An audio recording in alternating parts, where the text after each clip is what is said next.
ఆడో పనికిరాడో ఒక దుర్మార్గుడు. కానీ జానీ మాస్టర్ ఊరికొక జానీ మాస్టర్ తయారైంది కదా ఇప్పుడు. మీరు ఒక జానీ మాస్టర్గానే చూస్తున్నారు. ఇప్పుడు నేనే చెప్తున్నాను, నా 87 గ్రాములు 87 మంది జానీ మాస్టర్లు ఉన్నారు. ఇప్పుడు వీళ్ళకి నేను ముస్లిం పెద్దలకు కూడా చెప్తున్నా, దయచేసి మీ ఏదైతే ధర్మ సమాజము, జమాయితు, తబ్లీగా జమాత్, మర్కజ్, పెద్దవాళ్ళు ఉండే మర్కజులు ఉంటాయి, మీ అందరికీ చెప్తున్నా, ఒక్కసారి మాత్రం మీరు జాగ్రత్తగా ఉండండి. మీ యువకులకు చెప్పండి, భవిష్యత్తు మాత్రం వాళ్ళకు బాగా దారుణంగా ఉంటుంది. ఎవరైతే హిందూ అమ్మాయిలను లోబర్చుకుంటా లవ్ జిహాద్ చేస్తున్నారో ఇంకా ఉపేక్షించే సమస్య మాత్రం లేదు. చిన్న ఉదాహరణ చెప్తున్నా. ఇప్పుడు ఒక విలేజ్లో, నా నియోజకవర్గంలోనే ఒక అమ్మాయిని, 3 కూతుర్లు, చిన్న పిల్లలు, వాడు లవ్ జిహాద్ చేసి ఆ 3 బిడ్డలు మొదలుపెట్టి ఆ అమ్మాయిని తీసుకెళ్ళాడు. ఇప్పుడు ఆ 3 బిడ్డల భవిష్యత్తు మీరు చెప్పండి. ఈ మర్కజులు ఉన్న వాళ్ళు, ఈ మౌలీలు కావచ్చు, ముల్లాలు కావచ్చు, ఈ బిడ్డలను మీరు పెంచుతారా? అంటే తల్లిని తీసుకెళ్ళిపోయాడు ప్రేమ పేరుతో. ఏంది అసలు ఈ లవ్ జిహాద్ నిజంగానే ఉందా? ఒక మండలంలో, నేను ఇప్పుడు మండలం పేరు 7 అమ్మాయిల్ని వితిన్ 1 మంత్లో లవ్ జిహాద్ చేశారు. అంటే ఏంది అసలు ఈ లవ్ జిహాద్ నిజంగానే తెలియదు సార్, చెప్పను. 100% ఎవిడెన్సెస్, అంటే అది ఒక సంస్థ ఇంటర్నల్ గా పనిచేస్తుందా? పనిచేస్తుంది. తెలంగాణ ఆడబిడ్డల్ని ఎక్కువగా టార్గెట్ చేస్తూ లవ్ చేసి తీసుకెళ్ళి చేసేదేంది? బ్లాక్మెయిల్ చేయడం, వాళ్ళ కిడ్నీలు అమ్మటం, వాళ్ళని వేశ్య వృత్తులు అమ్మటం. ఎందుకంటే ఈరోజు మానవ అవయవాలకు చాలా డిమాండ్ ఉంది ఇంటర్నేషనల్గా. ఇవన్నీ తెలిసి కూడా వీళ్ళు ఎవరైతే మర్కజులు పెద్ద పెద్ద వాళ్ళకి చెప్తున్నా, దయచేసి ఒకవేళ మీరు ప్రేమించుకుంటే మీ ముస్లింల అమ్మాయిని ప్రేమించుకోండి. మీ ధర్మం మీది, మీ మతం మీది, మా ధర్మం మాది, మా మతం మాది. మరి ఎక్కడ కూడా ముస్లిం అమ్మాయిల్ని మా వాళ్ళు హిందువులు ప్రేమించట్లేదే. ఇప్పుడు ముస్లింలు ప్రేమించాలనుకుంటే ముస్లిం అమ్మాయిని ప్రేమించండి. మీకు ఏదో అన్ని ఇష్టం కదా, బుర్కా అంటే ఇష్టము, మీకు అవి పద్ధతులు అంటే ఇష్టము, మతం మారాలని, మీకు ఇస్లాం మా బిడ్డలని ప్రేమిస్తారు ఎందుకు, ప్రలోభ పెడతారు ఎందుకు, బ్లాక్మెయిల్ చేస్తారు ఎందుకు, మళ్ళా వాళ్ళని ఇస్లామీకరణ చేసి వాళ్ళ కడుపులనే మాకు శత్రువులను ఎట్లాగా అంటారు.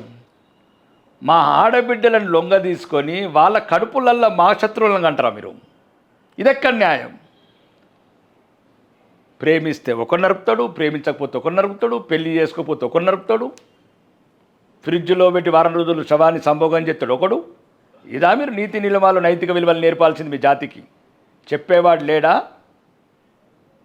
కాబట్టి మీ బతుకులు మీరు బతకండి, మా బతుకులు మేము బతాం. ప్రభుత్వాలు కూడా సరిగ్గా చెప్పలేకపోతున్నాయి. ఎందుకు 100 లవ్ జిహాద్ ఎందుకు అవుతాయి? ముస్లింల ప్రేమ వివాహాలు ఎందుకు అవుతలేవు? ముస్లిం అమ్మాయిలు హిందువులను ఎందుకు ప్రేమిస్తలేరు? హిందువులు ముస్లిం అమ్మాయిలను ఎందుకు పెళ్లి చేసుకుంటలేరు? ఎందుకు ఎత్తుకపోతలేరు? ఎందుకు కిడ్నాపులు చేస్తలేరు? ఎందుకు మత మార్పిడి చేస్తలేరు? అయితే పెట్టుకుందాం మరి కండిషన్, ముస్లిం హిందూ మ్యారేజ్ బ్యూరో పెట్టి మేము ఎంతమంది మీరు చేసుకుంటారో మేము మీ వాళ్ళని అంతమందిని చేసుకుంటాం. మీరు మా పిల్లలని, మా ఆడబిడ్డలని మీరు ఎట్లా ఇస్లాం మతం మారుతారో మేము ఆల్రెడీ వాళ్ళని హిందూ మతంలో చేర్చుకుంటాం. లెక్క బరాబర్. ఈ జానీ మాస్టర్ విషయంలో లవ్ జిహాద్ ఏమైనా పనిచేసింది అన్నట్టు ఆరోపణలు వస్తూ ఉన్నాయి. ఈ బిడ్డకి ఏమైనా న్యాయం చేసే పరిస్థితి కానీ ఏమైనా ఉందా? న్యాయం ఎప్పుడు కంపల్సరీ అండి. ఇప్పుడు జానీ మాస్టర్ లాంటి దుర్మార్గుడు ప్రతి సంస్థలో ఉన్నారు. అది ఒక ప్రణాళికాపరకంగా హిందూ ధర్మం అంత స్థాయిలో ఉండి ఆయనకు చేయాల్సిన అవసరం ఉంటుంది అంటారా నిజంగా ఏమన్నా? వాళ్ళేనండి. పార్లమెంట్ మీద బాంబులు వేయించింది ఎవడండి? మాస్టర్ ప్లాన్ అఫ్జల్ గురే కదా, డాక్టరే కదా, మంచి ఉన్నత విద్యావంతులే కదా. ఇక్కడ బాంబులు పెట్టింది ఎవడండి? లేజర్ పార్క్లో బాంబులు పెట్టింది ఎవడు? గోకుల్ చాట్లో బాంబులు పెట్టింది ఎవడు? దిల్సుఖ్నగర్ బస్ డిపోలో పెట్టింది ఎవడు? ఎవడండి? ఎవడు? చదువుకున్న వాళ్ళే.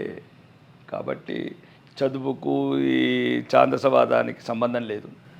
ఒక్కటి మాత్రం చెప్తున్నాను, హిందువులు మాత్రం దయచేసి మీరు ఐక్యత కావాల్సిందే. మీ భవిష్యత్తు గురించి, మీ భవిష్యత్ తరాల గురించి, మీ బిడ్డల గురించి నేను మీ ఇంటి కుటుంబ సభ్యుడిగా చెప్తున్నా. భారతదేశం మాత్రం చాలా ప్రమాదంలో ఉన్నది. అమెరికా శత్రువే, విదేశాలు శత్రువే, చైనా శత్రువే, ఐఎస్ఐ శత్రువే, పాకిస్తాన్ శత్రువే, బంగ్లాదేశ్ శత్రువే, ఇండియాలో ఉన్న కాంగ్రెస్ శత్రువే, ప్రతిపక్షాలు శత్రువులే, ఉగ్రవాద సంస్థలు శత్రువే. అవును, వాస్తవమే. కాబట్టి పన్నాగం పన్నీరు హిందూ జాతిని ఒక మూలకు నెట్టి నిర్మూలించాలనుకుంటున్నారు. అది లవ్ జిహాద్ కావచ్చు, ఓటు జిహాద్ కావచ్చు. ఓట్లు కూడా ఎందుకు వేస్తారండి? వేయరు.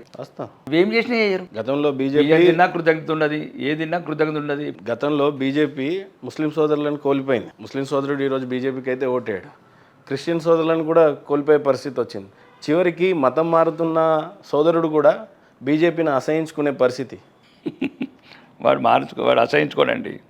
వాడికి ఇంజెక్ట్ చేస్తారు ఇంజెక్షన్. ఆ ఇంజెక్షన్ అట్లా ఇంజెక్ట్ చేస్తారు పొద్దుగా నుంచి సాయంత్రం దాకా. ఇప్పుడు అనిల్ కుమార్ చేసినట్లు వర్షమా ఆగు ఇప్పుడే చేస్తారు వాళ్ళని. ఎట్లా కాపాడతారు? ఎంతసేపు నీ తల్లిదండ్రులను తిట్టు, ఎంతసేపు నీ పూర్వీకులను తిట్టు, ఎంతసేపు నీ అక్కని తిట్టు. వీడు ఒక్కడే మారుతున్నాడు. మళ్ళీ ఈ దుర్మార్గులకు ఇది కూడా తెలుస్తలేదు. వీడు కుటుంబంలో ఒక్కడే చేరుతాడు. పొద్దుగాలను బొట్టు తీసేస్తాడు పిల్లంకు, సాయంత్రం మంగళసూత్రం తీసేస్తాడు, పొద్దుగాల మెటల్ తీసేస్తాడు, దాన్ని పొద్దుగా లేచి మునమొప్పి చేస్తాడు. ఇక చేసిగా చల్లుతాడు ఇక పొద్దుగాల నుంచి. మళ్ళీ వీళ్ళు అన్నదమ్ములు హిందువులు ఉంటారు, వీళ్ళు అక్క చెల్లెళ్ళు హిందువులు ఉంటారు.